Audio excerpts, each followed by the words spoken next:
नमस्कार मंडळी, श्री स्वामी समर्थ. या जेवायला. जेवायची वेळ झाली आमची आणि आज मी काय आणलं जेवायसाठी ते दाखवते तुम्हाला. चला.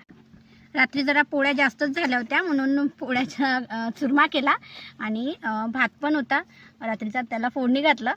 लोणचं आणलं लिंबाचं छान, कांदा, पोळी आणि चवळीची म्हणजे बरबटी रात्री भिजत टाकली होती आणि सकाळी त्याची भाजी केली. बघा, तर बघा, मी रात्रीचं शिळपाचं आहे पण छान लागते जेवायला. रात्रीच्या पोळ्याचा चुरमा आणि फोडणीचा भात असा मिक्स करायचा आणि खायचं. खूप छान लागते. अनुजी, लागते ना चांगला राहुल भाऊ?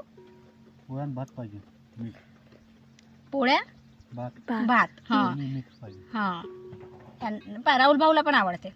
माझे दीर आहे, त्यांना पण आवडते. आणि याच्यासोबत लोणचं आणि कांदा खूप मस्त लागते. एकदा खाऊन बघाल. पोळ्या वाया नाही जाऊ देऊशा वाटत. गहू आमच्या घरच्या शेतातल्या, पण आम्ही वाया नाही जाऊ देत.